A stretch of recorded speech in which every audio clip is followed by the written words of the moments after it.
Como ya dijo Jessica, vamos a tratar el tema de los cuidados en la ventilación mecánica y el tema que nos toca abordar el día de hoy son los cuidados de enfermería en el destete y la extubación del paciente pediátrico.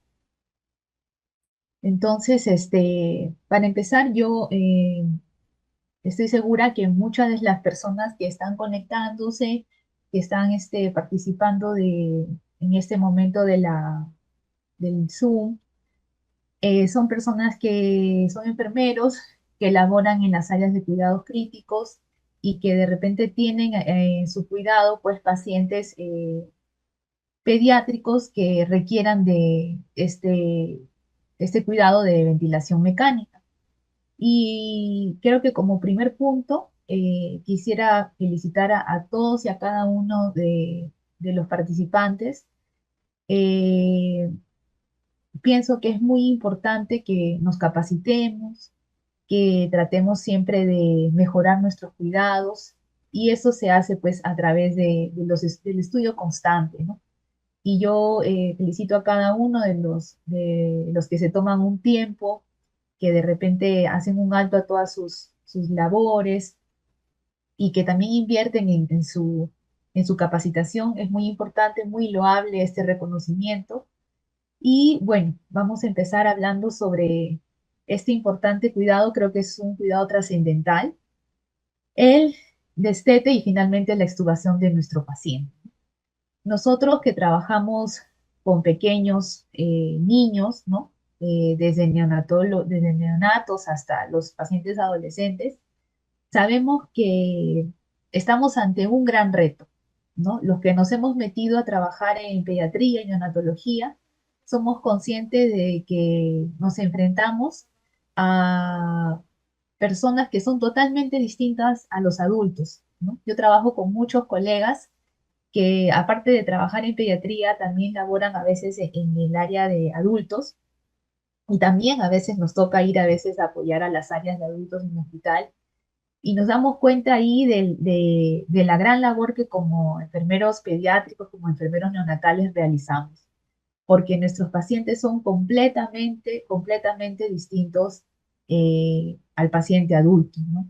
No solamente desde los aspectos anatómicos, también mecánicos, fisiológicos, ¿no? Que son totalmente distintos en la etapa pediátrica a la etapa adulta, ¿no? Nosotros nos encontramos que cuando recibimos a un paciente recién nacido, debemos recordar que solamente este pequeño bebé tiene aproximadamente el 10% del número total de alveolos que va a completar cuando llegue a ser adulto y que al nacer ya se encuentra con esta desventaja. Entonces pensemos en los prematuros, ¿no? Que nacen aún con más desventajas que los pacientes a término. Y vamos a recordar que la alveolización, o sea, el completar el número total de alveolos a nivel pulmonar se va a llevar hasta los 18 meses y todavía va a estar madurando hasta que ya llega a completar el tamaño ya de adulto, ¿no? Entonces, estas características nosotros debemos recordar porque sí, nos enfrentamos a un gran reto cuando cuidamos al paciente pediátrico sometido a ventilación mecánica, al soporte respiratorio. También debemos recordar que anatómicamente, además, otra diferencia importante es que el árbol respiratorio es mucho más estrecho y esto va a hacer que al ser una vía tan estrechita, la resistencia que se va a producir en esta vía aérea va a ser mayor, ¿no? Entonces vamos a tener que la resistencia que va a ofrecer la vía aérea de un paciente lactante va a ser 15 a 20 veces mayor que la resistencia en la vía aérea que va a presentar un paciente adulto. Entonces, esta es otra de las desventajas que tiene nuestro paciente pediátrico. Al igual también que el volumen residual funcional va a ser diferente, ¿no? Al del adulto, por eso es que nuestro paciente va a ser más propenso a desarrollar atelectasis si no les brindamos y no le damos un cuidado adecuado en la parte ventilatoria, que ya sabemos que las atelectasias vienen a ser también un problema una complicación que se puede prevenir, ¿no? Además, también recordamos que la pared torácica en todos los pacientes pediátricos, sobre todo en los lactantes, van a presentar estas costillas que son horizontalizadas, ¿no? Recordemos las placas de rayos X de nuestros pacientes, y esto va a dificultar también la generación de presiones negativas, sobre todo en pacientes que ya tienen una compliance pulmonar baja, es decir, que la elasticidad, vamos a llamarla así, del pulmoncito está ya complicada. Entonces, por ejemplo, en el caso de los pacientes con displasia broncopulmonar o pacientes que ya tienen algún tipo de repercusión pulmonar, un pulmón injuriado, va a ser más difícil, ¿no? Ya por el mismo hecho de ser un paciente pediátrico. Todas estas diferencias anatómicas son importantes al momento en el que nosotros vamos a brindar un cuidado. Ahora, recordemos que nosotros ventilamos espontáneamente y esta ventilación espontánea va a tener dos fases. La fase de inspiración y la fase de expiración. En la inspiración, ¿no? Nosotros cuando tomamos aire, introducimos aire en los pulmones. ¿Qué es lo que va a hacer nuestra musculatura? Va a crear una presión negativa suficiente para vencer dos fuerzas importantes y que llegue a entrar el aire a nuestro pulmón. Y en la otra fase, en la fase expiratoria, vamos a hacer la salida del aire, que es un proceso ya pasivo, es decir, que el aire va a salir sin que nosotros hagamos un tipo de, venzamos alguna fuerza porque no hay resistencia. En la ventilación mecánica, que va a tratar de suplir a la ventilación espontánea, va a ser una estrategia terapéutica que ya está ampliamente utilizada actualmente en nuestras UCIs. Yo me imagino que en la mayoría de las UCIs donde ustedes trabajan, tenemos a pacientes ventilados, hacer una terapia en la que nos debemos de capacitar porque todos manejamos este tipo de paciente, ya es una práctica clínica habitual, y lo que quiere es reemplazar o asistir de diferentes grados a lo que sería la ventilación pulmonar espontánea. Cuando no se puede ventilar espontáneamente de manera eficiente o suficiente, cuando viene a ser insuficiente. La ventilación mecánica entonces va a tratar de cumplir las dos fases que nosotros hacíamos cuando ventilamos espontáneamente. Entonces, vamos a tener entrada y salida de un flujo de aire hacia los pulmones, que para que puedan ingresar va a tener que ser impulsado con una gradiente de presión, que esto va a generar la máquina. En el caso de nosotros hacemos la ventilación espontánea con la ayuda de nuestros músculos. En el caso de la ventilación mecánica, el trabajo de esta presión la va a ejercer el ventilador, ¿no? El ventilador mecánico, y lo que va a generar esta presión es la expansión pulmonar con el ingreso del aire insuflado. Y lo mismo, la expiración va a ser un proceso pasivo. Normalmente, la resistencia que nosotros vamos a vencer cuando ventilamos espontáneamente es la estructura torácica, ¿no? Lo que nosotros necesitamos vencer. Y esto es lo que también tiene que vencer entonces el ventilador mecánico. Entonces necesita de una fuerza para poder vencer esta resistencia. ¿Cuál es el principal objetivo de la... ¿Me dicen que no escuchan? ¿Perdón? Magister, Ujú. sí, no sé, en el chat me dicen que no lo escuchan bien. Quizás si levantamos un poquito más el volumen de su laptop para que capte el Sí, audio sí, más. sí, Sí, sí. por favor, muy bajo el volumen. Gracias. A ver ahí, si me confirman, si me escuchan acá bien, de repente me acerco más. A ver, licenciadas que se encuentran ahora en el Zoom, que han estado poniendo que lo escuchan bajo, ¿ahora se escucha bien? Sí, por favor, para confirmar.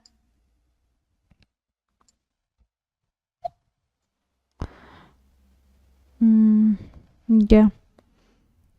Mm, mm, ya, a ver, yo creo que podríamos continuar, Magister. Si continuamos, sí. Ujú, Mejor mm, dicen ahí, ¿no? sí, está mejor, dice. Sí, intentemos como subiendo todo el volumen de su Ajá, laptop y si nos acercamos un poquito más sí, y sí. probamos. Ya, a ver, me avisan. Yo estoy ahí pendiente del chat. Ya. Gracias. Ya. A ver, vamos a continuar. Lo voy a poner otra vez en... Ya está. La principal meta entonces de la ventilación mecánica va a ser sustituir el trabajo respiratorio que no es eficiente, ¿no? Que nuestro paciente no está logrando efectuar adecuadamente. Entonces, ¿qué es lo que vamos a tener que suplir? La ventilación y la oxigenación, estas dos importantes condiciones. ¿Qué es lo que va a buscar la ventilación mecánica? Oxigenar, que corresponde a efectuar este nivel, este intercambio de gas a nivel alveolar. Y para esto vamos a necesitar de la presión adecuada de oxígeno. También vamos a tener que vencer fundamentalmente la presión media de la vía aérea. Y para esto es importante recordar que seguramente ya lo van a llevar en el tema propiamente basado para la ventilación mecánica.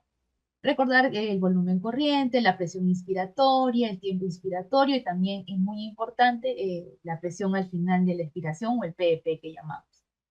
La ventilación va a ser el movimiento del gas fuera y dentro del pulmón, que debe pasar estas resistencias de las que habíamos hablado, de la compliance pulmonar, esa elasticidad que tiene el pulmón, y aquí hablamos del volumen minuto, ¿no? Y que también es importante recordar en este momento sobre los espacios muertos que generamos cuando nosotros colocamos un tubo endotraqueal y cuando nosotros colocamos los corrugados, ¿no? Que es importante.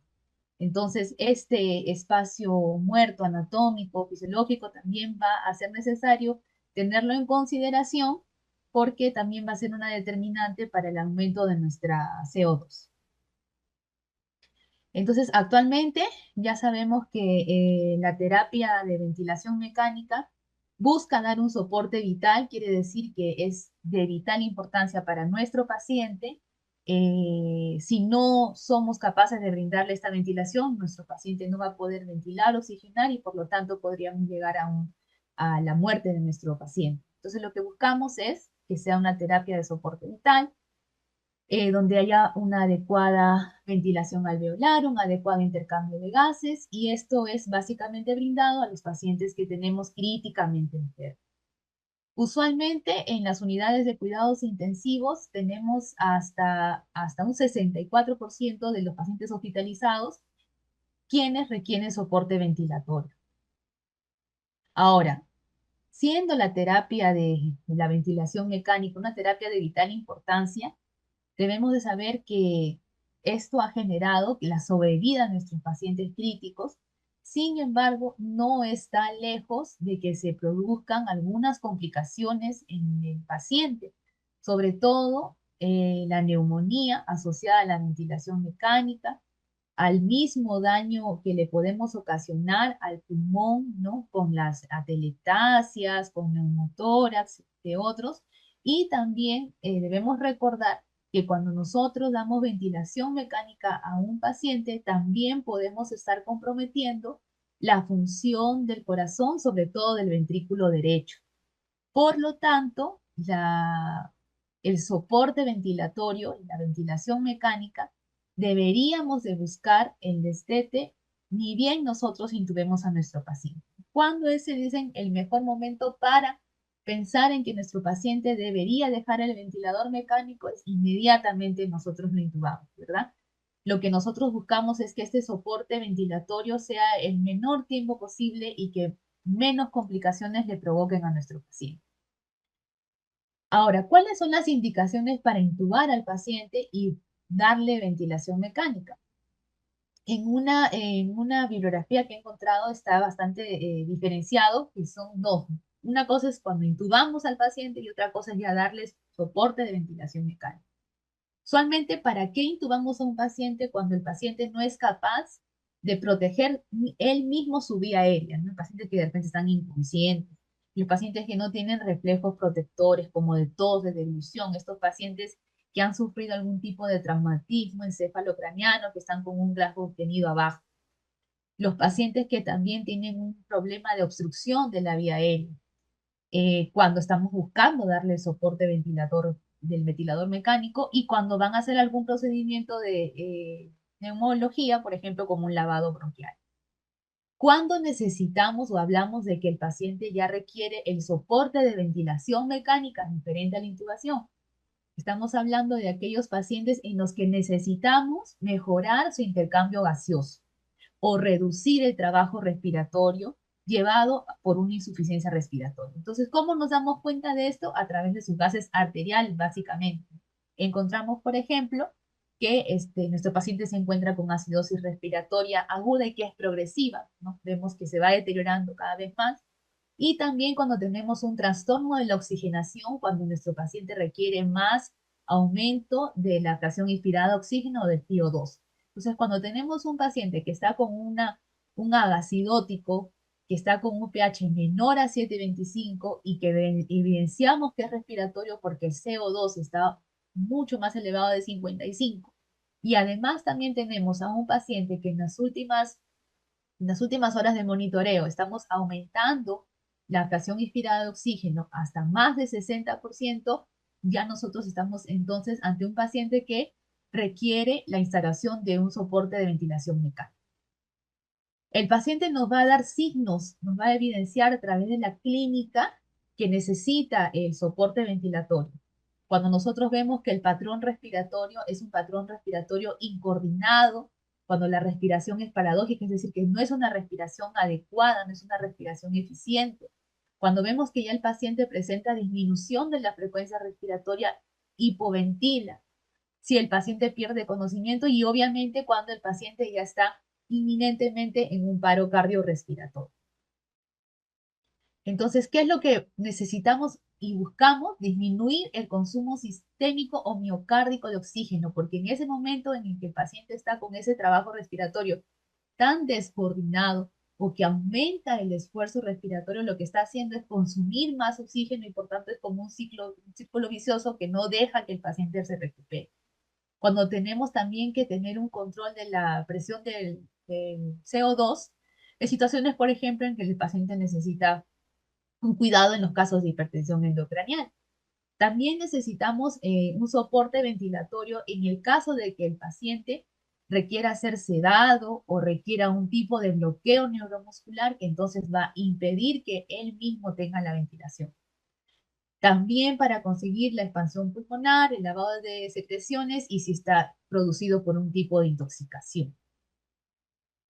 Ahora, la desconexión del respirador, de la ventilación mecánica, va a tener dos procesos o dos etapas importantes significativas.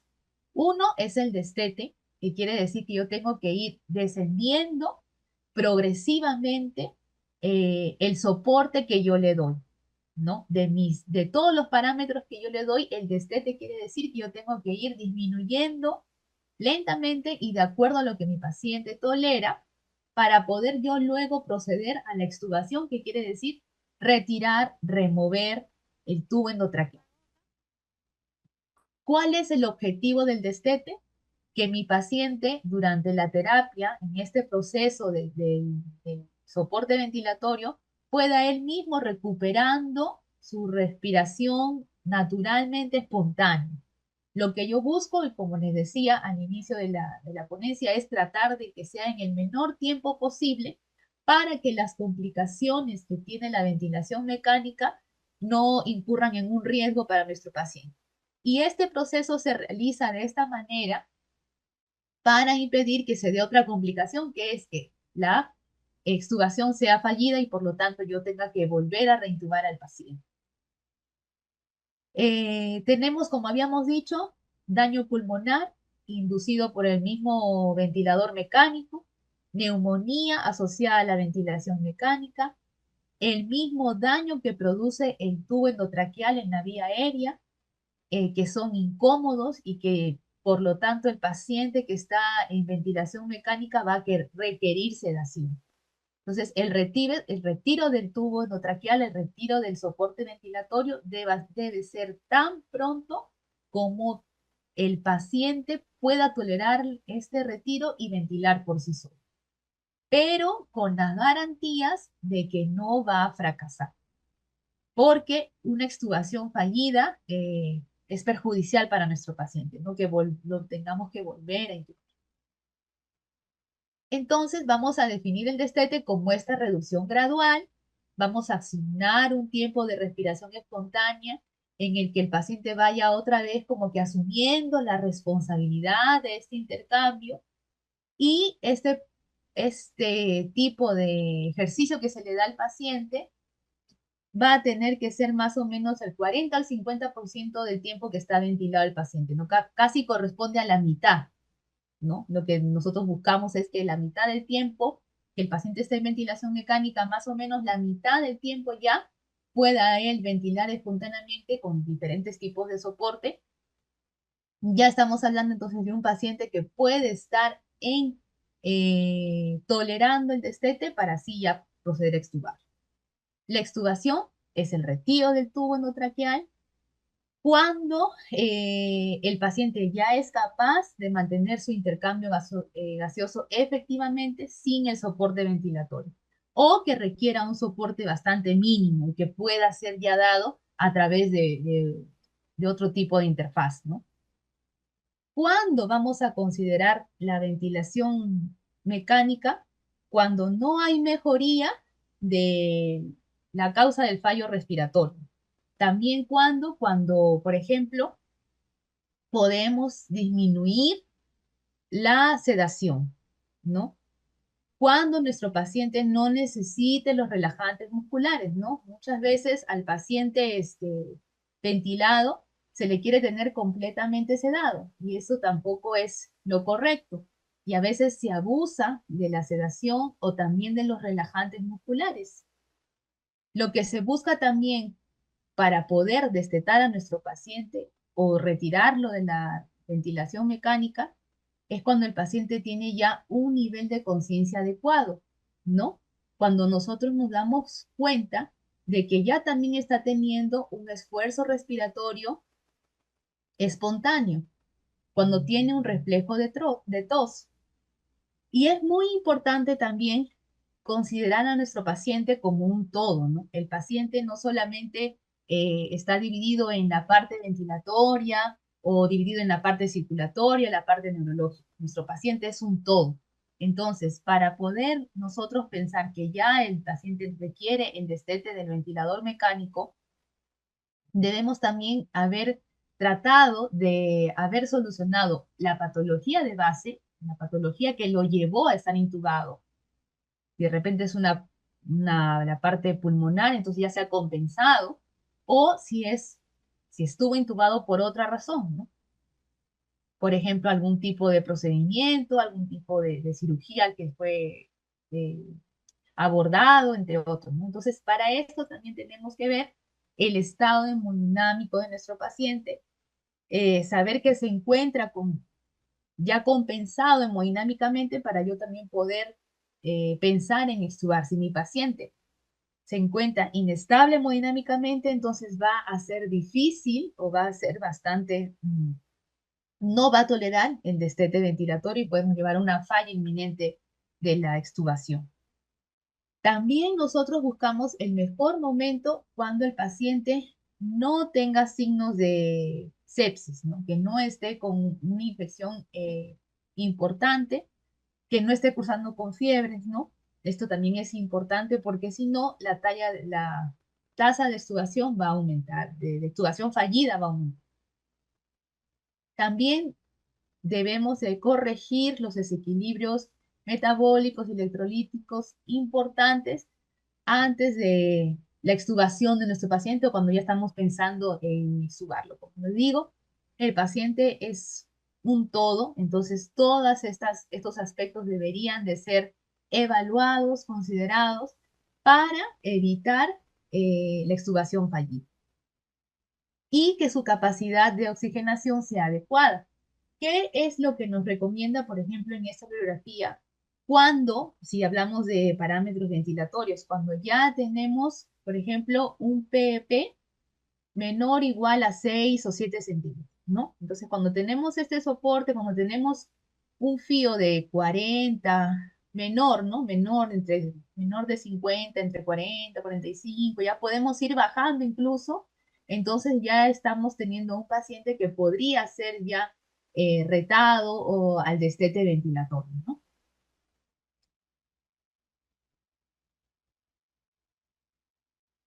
Entonces, ¿qué es lo que buscamos?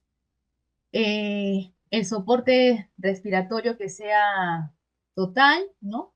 Estamos en la primera fase de nuestra ventilación mecánica, el soporte respiratorio es total.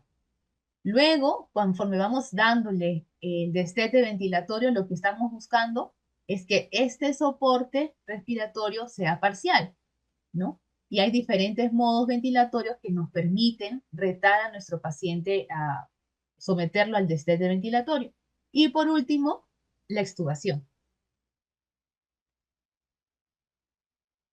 Cuando se habla del destete ventilatorio, también debemos de hablar de las pruebas de respiración espontánea. Entonces, lo que nosotros buscamos cuando hacemos el destete es ver qué tanto el paciente puede respirar por sí solo, ¿no? Entonces, ¿qué condiciones tiene que tener el paciente al que yo tengo bajo cuidado para poder someterlo a una prueba de respiración espontánea? ¿Cuáles son estas condiciones? Entonces, en primer lugar, que no tenga un FIO2 alto. Entonces, si el paciente todavía tiene un requerimiento de FIO2 de 60 a más, nuestro paciente todavía no está listo para una prueba de respiración espontánea, porque todavía está con el soporte alto del oxígeno. Si nuestro paciente, por ejemplo, tiene una PP mayor de 8, ¿no? Y que no tolera la disminución, entonces tampoco deberíamos de pensar en hacerle la prueba de respiración espontánea al paciente porque no va a tolerar. Lo mismo sucede si el paciente tiene una presión inspiratoria mayor de 25 y que no tolera la disminución de estos parámetros, ¿no? Entonces, cada paciente es un mundo distinto, ¿no? Cada paciente vamos a aprender de cada paciente. Entonces, si nosotros tenemos estos parámetros, ¿no? Es un indicador, ¿no? Nos puede estar orientando a que no va a tolerar la prueba de respiración espontánea. Sin embargo, esto también nos demuestra que de repente nuestro paciente está con un soporte alto que no lo requiere, que no lo necesita. Entonces, es importante ir disminuyendo estos parámetros. El trabajo en las unidades de cuidados intensivos pediátricos, como en todas las unidades de cuidados intensivos, es en equipo. Entonces se trabaja de la mano con los intensivistas pediátricos, con los enfermeros de cuidados intensivos y también con el equipo de rehabilitación, de fisioterapia. Y durante, por ejemplo, las visitas que se realizan a los pacientes, es el momento de ver cuánto soporte tiene el paciente y si realmente lo necesita, si realmente es necesario el nivel de soporte que está teniendo.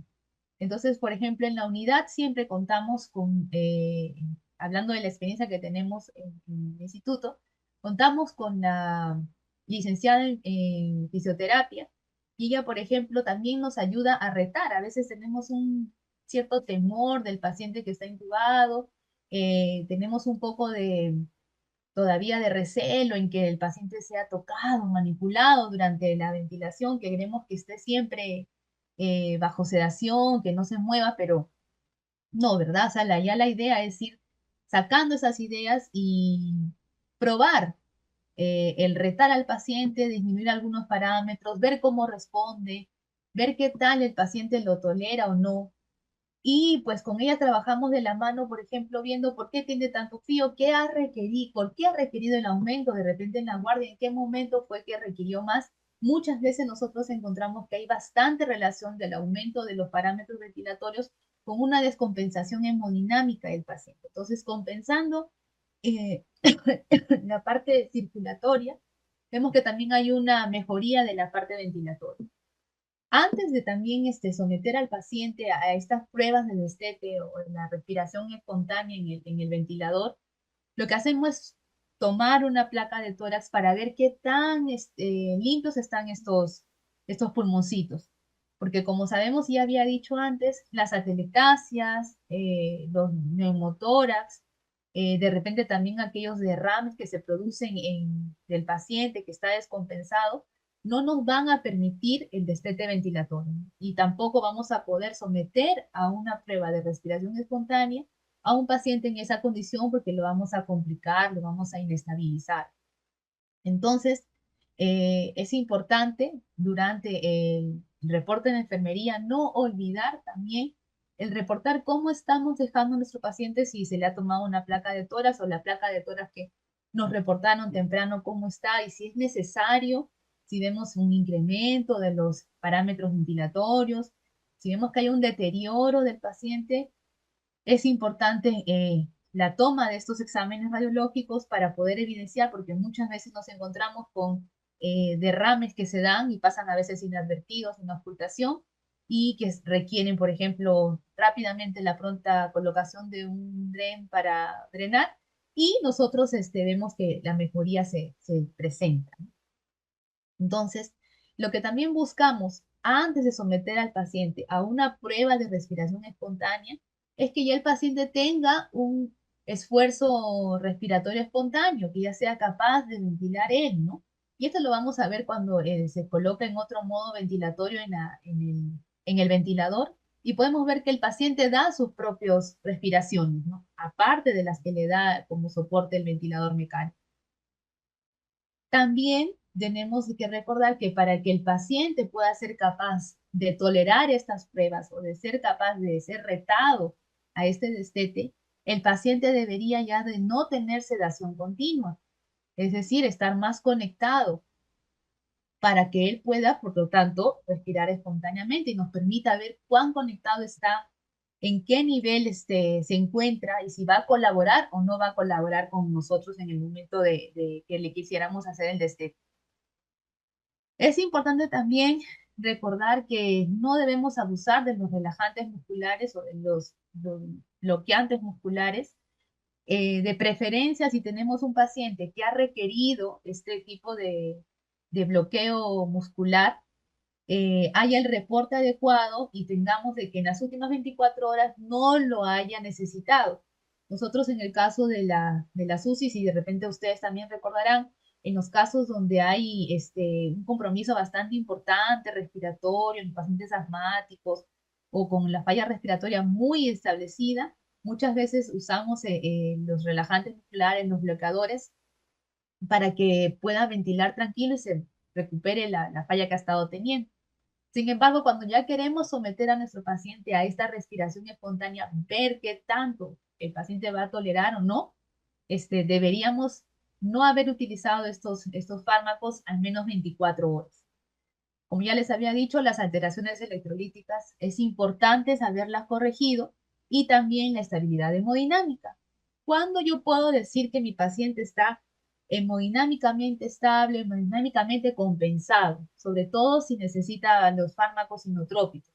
Hablamos, por ejemplo, de que la dosis de dopamina o glutamina esté menos o igual a 10 microgramos, ¿no? Si están con un soporte de repente de alto, de más, 2 o 3 inotrópicos, entonces también estamos o vamos a de repente retar muy fuerte al paciente y no va a tolerar.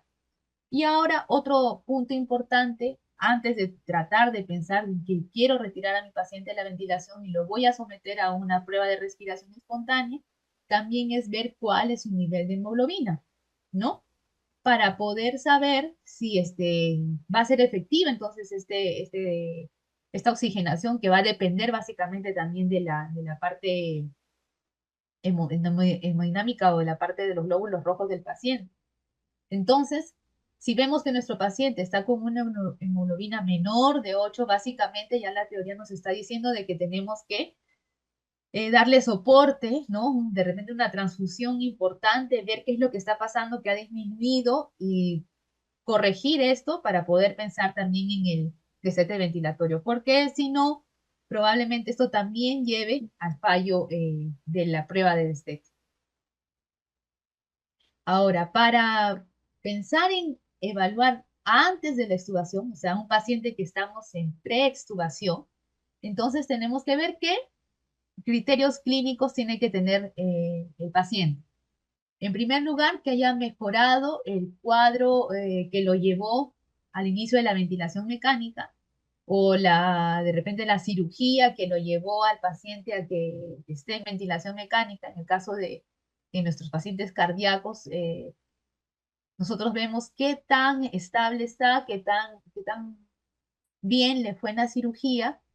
Y si por ejemplo, este paciente no está en mejoría franca, no se le prueba la extubación porque ha pasado de que el paciente se extuba y luego tiene que volverse reintubado porque va de repente a otro tipo de cirugía. Entonces, eso también debemos de tener en claro antes de iniciar o de pensar que nuestro paciente ya está en un momento para poder hacer el retiro de la ventilación. Como habíamos dicho, hemodinámicamente compensado, con un adecuado nivel de conciencia, ¿no? Que responda a órdenes, que esté despierto espontáneamente, ¿no? Que también pueda él ser capaz de manejar sus secreciones, es decir, que nos ayude, ¿no? Cuando tenga secreción, a veces lo vemos con la tos, ¿no? Que el paciente ya nos colabora en la movilización de esas secreciones. La fuerza muscular también debería ser la adecuada. No debemos de pensar que vamos a extubar a un paciente que está con una hemorragia activa porque lo vamos a deteriorar, vamos a complicar. Como habíamos dicho, tampoco que esté con fiebre porque la fiebre va a complicar, va a hacer que aumente la frecuencia respiratoria. Ya tenemos un consumo de oxígeno aumentado por la misma temperatura. Entonces, en un paciente en una condición de fiebre, no debería de pensarse en la extubación hasta que sea controlada. Y si tiene signos de sepsis o de infección, también controlar, que no sea en el momento más agudo, ¿no? de la infección. De repente controlar primero la infección, empezar con los antibióticos y ver cómo disminuyen los reactantes de fase aguda y ya pensamos ya más estable la pronta preparación para extubar al paciente. También este punto interesante que encontré en la bibliografía nos habla sobre la fuga alrededor del tubo endotraqueal.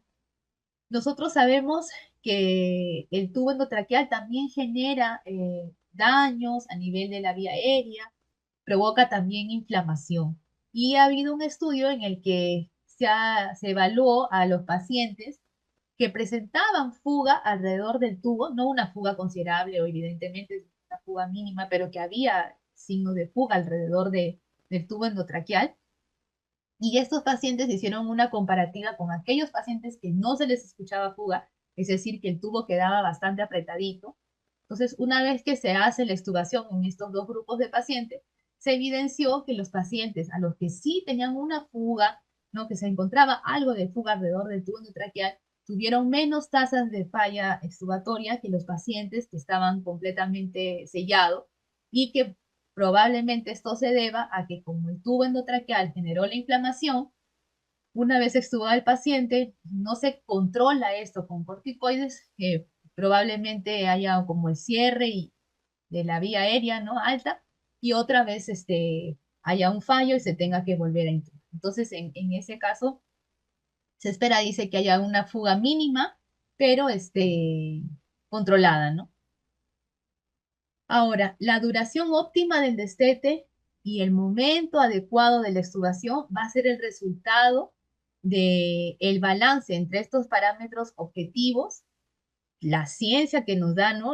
Toda la evidencia, de repente los otros estudios, todo lo que nosotros vamos recolectando a través de la virografía, otros artículos científicos, ¿no? Libros que nos puedan ayudar, ¿no? Es lo que se hace en la UCI, pero también va a depender mucho de la experiencia del grupo que esté tratando al paciente pediátrico en el momento, ¿no? Entonces, como les habíamos dicho, como había recordado, el trabajo en la SUSIP son en equipo, ¿no? Todos ponemos de nuestra parte con nuestros conocimientos y muchas veces el trabajo de mano con el intensivista pediátrico, tanto de enfermería y también tanto de rehabilitación, de terapia y rehabilitación, quienes ya por su experiencia van conociendo qué pacientes pueden ser retados a la extubación y que finalmente esta extubación sea exitosa, no sea frustra, ¿no? Esto viene a ser ya el arte de las personas que trabajan en las unidades de cuidados intensivos, ¿no? La experiencia que tienen, el conocimiento del paciente y una ventaja de enfermería es el poder estar las 24 horas al pie de la cama del paciente, ¿no? Conocemos bastante bien a nuestro paciente y ya nosotros vamos viendo, posiblemente vamos siendo nosotros quienes damos alertas de cuándo el paciente ya está listo para ir disminuyéndole los parámetros ventilatorios, o vamos viendo que ya su saturación se mantiene constante, mayor de 95, y vamos también disminuyendo el PIO, entre otros. Y como repito, el cuidado del paciente en este tema solamente es de ventilación mecánica, ¿no? Pero en la realidad nuestro paciente es un todo. Entonces todos los aspectos deben de ser valorados antes de proceder a pensar en el destete ventilatorio y en la extubación. Ahora, ¿cuáles son algunos procesos que hacemos en una prueba de preextubación? Esta es diferente a la prueba de la respiración espontánea. La prueba de preextubación nos comentan en la literatura, nos dice de que podemos probar con un tubo en T, ¿no? O sea, retirándolo del ventilador mecánico y colocando un tubo en T que le brinde oxígeno al paciente y ahí vamos a ver por qué el paciente ya está ventilando espontáneamente. Si ya el paciente tolera la retirada del ventilador todavía con el tubo, ya es un paciente que está listo para ser extubado. Ahora, que la modernidad, la tecnología nos ha dado ya ventiladores mecánicos más sofisticados, que seguramente todos tenemos en nuestras unidades, y estos ventiladores mecánicos vienen ya con diferentes tipos de soporte que se le dan, ¿no? Bastantes, de repente cuando hablen en la parte de la ventilación mecánica propiamente dicha, en los modos de asistencia ventilatoria, ¿no? Tenemos los asincrónicos o los sincrónicos, los que se les da totalmente el soporte a los pacientes. Y en el caso ya del paciente que está listo para poder ser extubado o que ya estamos en el destete ventilatorio, entonces estas máquinas ya nos dan la posibilidad de adoptar un modo que sea, por ejemplo, el CPAP o la presión de soporte, en el que ya básicamente el paciente es el responsable de su respiración y la máquina solamente le va a dar una ayuda cuando lo necesite.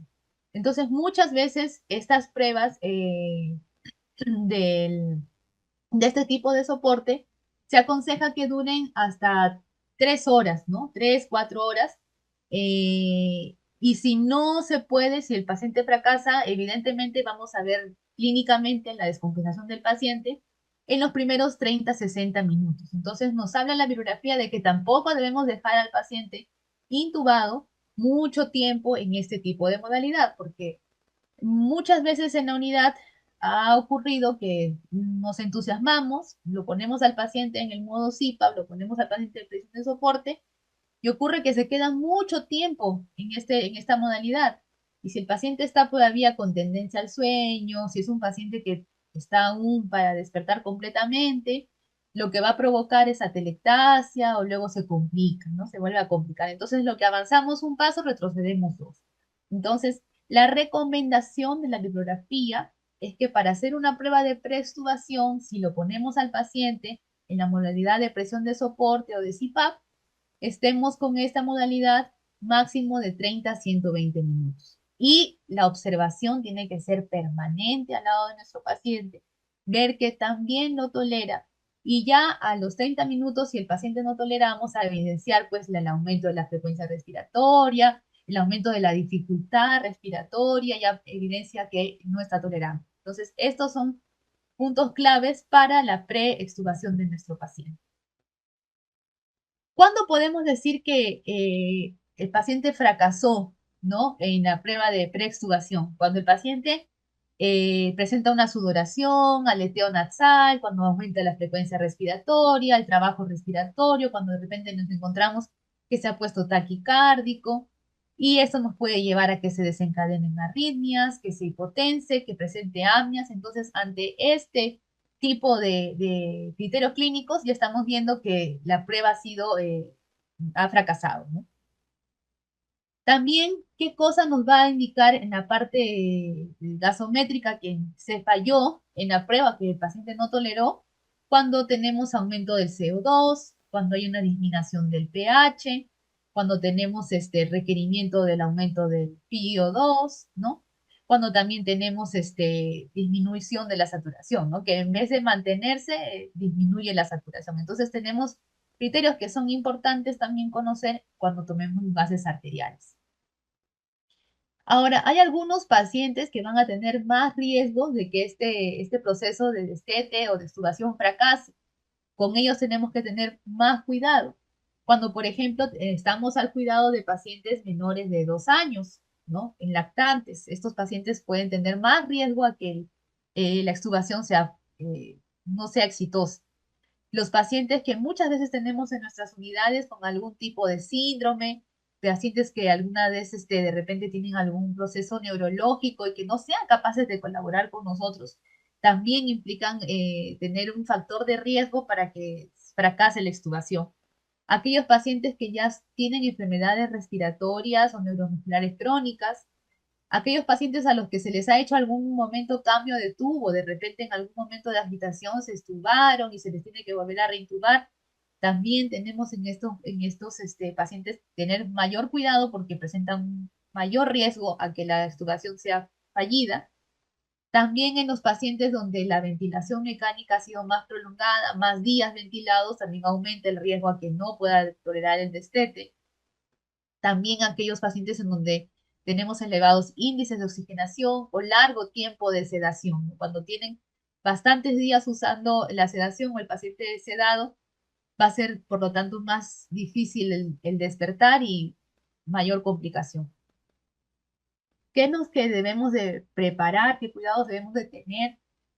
Como enfermeros, al momento de que se dé ya la extubación, cuando hemos visto que nuestro paciente ha tolerado todas estas pruebas y ha sido eficiente, ¿no? Han sido positivas el resultado, entonces tener a la mano la mascarilla facial o también la bolsa, ¿no? La máscara de reservorio, sonda de aspiración, las cánulas binasales o también los tubos endotraqueales, el laringoscopio con las hojas, que esté adecuadamente el laringoscopio funcionando, las hojas que vamos a necesitar, si necesitamos guías, eh, la medicación y si vamos a hablar de que el paciente va a dejar el ventilador para otro tipo de soporte como la ventilación no invasiva o como para la cánula de alto flujo, tenerlo todo a la mano. Entonces, el momento de la extubación es un momento bastante crítico, tenemos que tener todo nuestro material a la mano, así nuestro paciente nos haya dado todas las,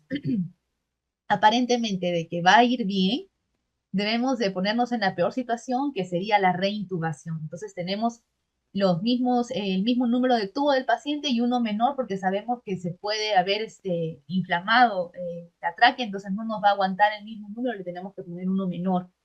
Entonces, como protocolo, por ejemplo, en nuestra unidad, el paciente que va a ser extubado tiene que tener todo esto a la mano para inmediatamente nos demos cuenta de que la extubación falló, no perdamos tiempo en estar buscando en qué número de tubo, que si tenemos el ambú esté listo, que no hay la guía, que el laringo está sin pila. Entonces, para evitar todo esto y por seguridad del paciente, en el momento de la extubación preparamos todo para una reintubación, ¿no? Antes de la extubación debemos aspirar secreciones, debemos de haber desinflado el globito y se retira el tubo. Ahora, ¿cuándo debemos retirar el tubo? También acá nos ofrecen alguna orientación, ¿no? Que se puede retirar con presión negativa, es decir, mientras se va aspirando las secreciones vamos retirando el tubo, y la otra modalidad es que se puede hacer en presión positiva, retirando el tubo mientras se va haciendo una insuflación con el ambú, ¿no? para conseguir así, de esta manera, que cuando salga el tubo, los pulmones estén expandidos, ¿no? Después de la extubación, tenemos que inmediatamente brindarle la cánula binasal o se le coloca la máscara de reservorio. En el caso de nosotros como protocolo, se le coloca nebulización, ¿no? Dependiendo del tiempo que ha estado el paciente intubado, para evitar que haya broncoespasmo o esta complicación, se coloca la nebulización con adrenalina y que nos funciona bastante bien. El manejo de las secreciones debe ser totalmente pronto, de aspirarlo, tratar de que pueda toser el paciente, colabore, porque la idea es que mientras el paciente ya pueda ser capaz de expulsar las secreciones es mejor, ¿no? También en estos momentos del paciente extubado es el paciente en el que se encuentra en un momento más crítico, entonces debemos estar monitorizándolo constantemente, vigilando cualquier signo que nos diga que de repente algo está yendo mal. ¿No? Por ejemplo, el aumento, como ya dijimos, el aumento de la frecuencia respiratoria. Incluso hay pacientes que pueden llegar pronto a la parada cardíaca si no se les asiste prontamente. Entonces, a manera de recordar, recordemos los criterios de destete, hablar de la sedación es importante, tenemos que tener todo listo para una reintubación y también es importante tener al paciente en condiciones de NPO, el estado de la conciencia, la administración de corticoides según la indicación, según se vea que es necesario, el esfuerzo respiratorio, los gases arteriales. Y también recordar que nuestro paciente necesita de nuestra parte también el soporte emocional, ¿no? Hablar tranquilamente, darle confianza de que estamos haciendo un procedimiento que va a ser bueno para él, ¿no? Que colabore de tal forma de que muchas veces los niños sienten el tubo que les está molestando y cuando nosotros les preguntamos si quieren que saquemos ese tubo, nos responden que sí. Entonces, hablarle con total confianza para que el pequeño nos pueda colaborar. Ahora, ¿es necesario la nebulización inmediata con adrenalina? Nosotros lo hacemos cuando el paciente ya tiene días en ventilación mecánica y nos va bien. Entonces, tenemos el uso correcto de nuestro EPP, nuestros equipos, los medicamentos y todo el equipo listo, ¿no? El equipo que va a estar, nosotros usualmente hacemos la extubación entre 2 enfermeros y el médico, ¿no? Sabemos que un paciente va a ser extubado, entonces ya tenemos una colega más que está asistiendo y el personal también médico y de parte del técnico que nos está apoyando porque la extubación es un momento crítico para el paciente. Si algo falla en ese momento, podemos estar hasta en riesgo la vida de nuestro paciente, poniendo en riesgo su vida. Lo que buscamos es una operación exitosa. Después de que el paciente ha tolerado la extubación, sabemos no debemos de, nosotros no desmontamos el ventilador mínimo 24 horas, es lo que requerimos, ¿no? De que el ventilador no se toque, están ahí al lado del paciente 24 horas. Y si el paciente lo ha tolerado bastante bien, 48 horas post-extubación, ya podemos estar pensando que el paciente pueda pasar a otra unidad de cuidados intermedios. En la práctica sabemos que a veces por necesidad el paciente pasa antes, pero lo ideal sería que debe tener al menos 24 horas de vigilancia en la UCI para evitar la reintubación. Prontamente tenemos que darnos cuenta si el paciente ha fracasado exploratoriamente para darle el soporte inmediato, ¿no? Como sabemos, a veces los errores se dan por no tener el equipo a la mano o por confiarnos. Entonces, con eso hemos terminado la primera exposición.